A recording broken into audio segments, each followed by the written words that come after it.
Disney is pretty well known in the gaming world for having some of the most memorable and well-made licensed games, at least in the younger days of gaming. Games like DuckTales, Castle of Illusion, Aladdin are some of people's favorite games for each one's respective console. It even goes as far as people arguing over which Aladdin is better, the one for SNES or the one for the Genesis. Plenty of Disney games are loved, but, little known fact, Disney is a very big company, and they have a lot of IPs, and there are a ton of Disney games that have probably slipped under your radar. So today, let's check out some classic Disney games you've probably never played, for better or for worse.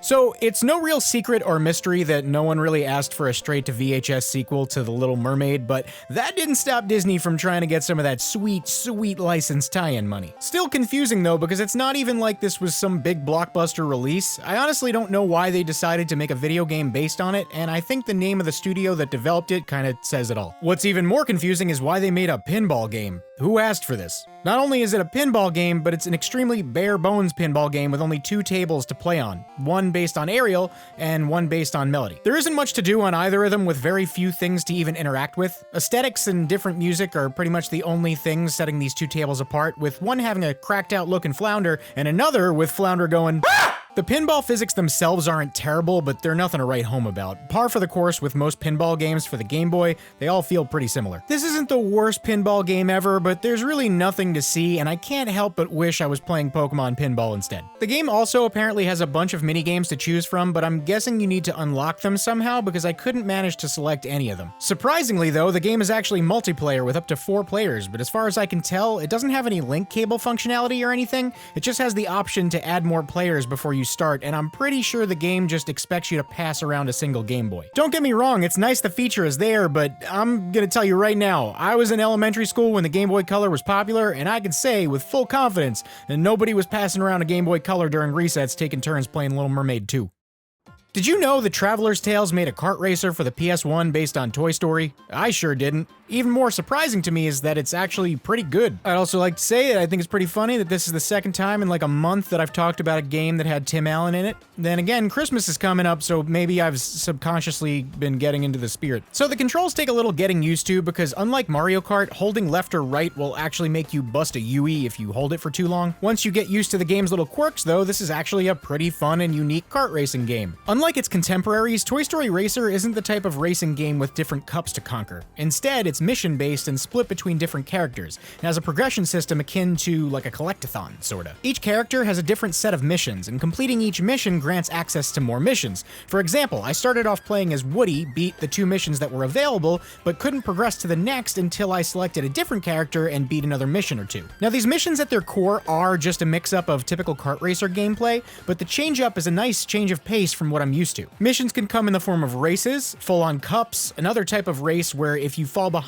in last place you get eliminated, and even a battle mode like in Mario Kart. I actually had a good amount of fun with this one. The controls are a little wonky and the game isn't perfect. It's not gonna blow your mind or anything, but this is honestly a fun little kart racer that totally flew under my radar when it came out. But considering Traveler's Tales is behind it, it's no wonder that despite it being licensed, it's actually a quality game.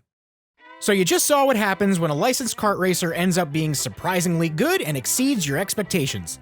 Here's the opposite. So another Disney-themed kart racer exists on the PlayStation, only this time, it's a mess. This one, instead of being based on any particular IP, is instead based on the Disney universe as a whole. Now there actually is a story, but I didn't pay much attention to it. Something about Chip and Dale breaking a machine or something, and now you have to fix it. Look, I know I can go back and watch the beginning of my footage, but I can't really put into words how much I actually don't care. This one is a little more in line with a typical kart racer where you just race to the end of each course one after the other. Once again though, this one isn't cup-based. Instead, each track serves as a level, which means you literally can only race on each course in order. So when you start the game, only one course is available to you, and no other tracks can be raced on until you win the first. This is probably different for Versus mode. I'm really hoping you don't need to unlock each stage before you can race on it, but this is very annoying. At least in Mario Kart, when you select a cup, even if you get last place each race, you at least get to see all the tracks. So unlike Toy Story Racer having some admittedly janky but still relatively okay controls that were perfectly manageable once you get the hang of them, this one controls so badly that I'm finding a hard time trying to describe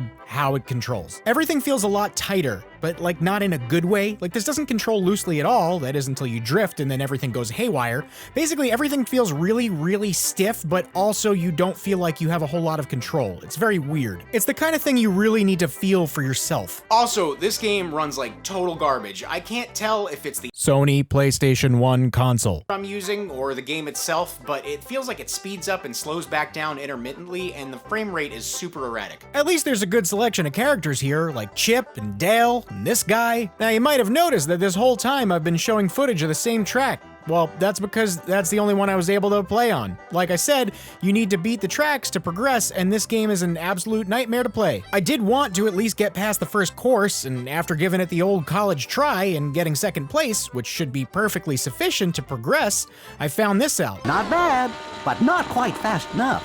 Try again to win first place. No!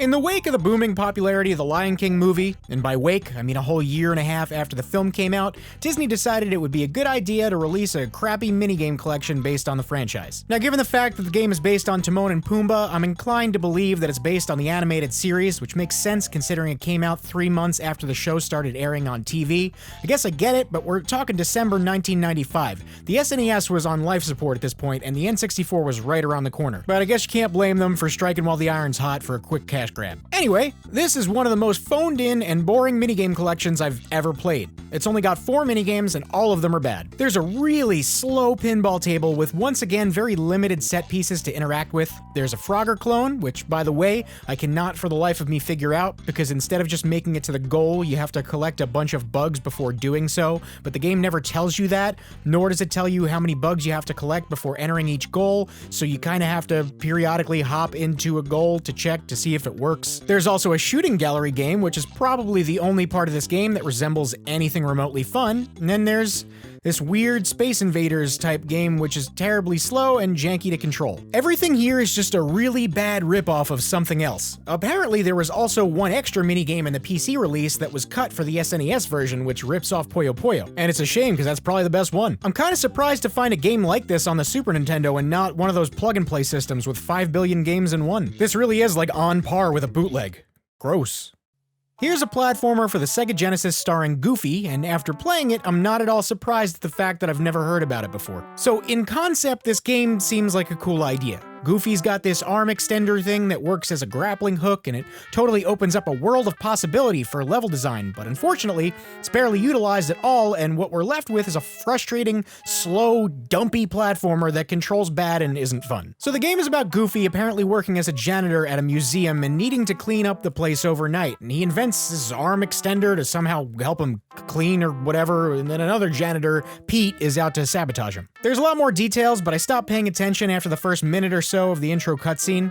I don't know if you realize just how nonsensical that statement is, but I just said a minute or so of a cutscene in a 16-bit platformer. This game starts up with, I kid you not, a 4.5-minute exposition dump via dialogue over a bunch of static images. This game came out in 1993. Anyway, 40 years later, when you finally get to play the game, you're thrown into this ugly, muddy-looking nighttime forest theme stage, which I personally never made it out of, which didn't make sense to me because I swear I had to have gotten to the next world. Let me explain. If you die in any of the stages, you start back at the beginning of the stage, and if you get a game over, you start at the beginning of the world. Pretty standard, but I made it past multiple stages to the point where even the stage music changed, and if I got a game over, I'd start from there, not back at the beginning of the game. So I don't know why the same stage theme was recycled the way it was. I'm sure it does change eventually, but I can't believe I was multiple stages in and everything still looked exactly the same. If you're wondering how this game plays, I have absolutely nothing to say. Basically, if you've ever played a shoddy made platformer in the 16-bit era, you know the kind. This is exactly that. It's very slow, has bad enemy placement, has not interesting level design, there's just nothing. Goofy's Hysterical History Tour. Hysterical. So here's a little history lesson. Back when the Game Gear was relevant, Sega had a nasty little habit of making games for the Sega Master System, never releasing them for the Master System outside of Europe, and then directly porting them to the Game Gear, but not doing anything to account for the smaller screen size, leaving the US with neutered, sometimes nearly unplayable versions of games that on console actually weren't half bad. Deep Duck Trouble starring Donald Duck is one of those games. I've saved myself the headache by playing the Sega Master System version though, which is why you can actually see things. So the game runs pretty poorly. It already is is a slow platformer to begin with, and the game suffers from a ton of slowdown, but if you can see past that, this game's actually a little decent. In terms of level design, there isn't anything that I'd necessarily call impressive, and all the stages are short and pretty easy once you get a hang of the game, but it's a kind of fun, short game with admittedly pretty good pixel art and animation. Like Mega Man, the stages can also be played in any order, so despite the fact that if I wanted to, I could have gotten a good amount of footage without actually playing through each stage, I found myself playing through them anyway. I actually made it all the way to the final stage, which can only be accessed once the rest of the stages have been cleared, and I intended on beating the game, but, I don't know what happened, but out of nowhere, my game just reset. I may like this game enough to give it a pass, but I definitely don't like it enough to replay it again right after being screwed out of beating it. And with that, that's all I've got for today, but I've just scratched the surface with these. The amount of Disney games like this that actually exist is staggering, so if this one goes over well, I'll probably make another one of these in the future. The well is pretty deep. Hey, thanks for watching the video. If you liked it and want to see more, there's a couple other videos you can watch right there. And if you want to see whenever I upload, you click that subscribe button. And if you want to help support the channel, I have a Patreon too. And for just $1 a month, you can join the Patreon Discord server.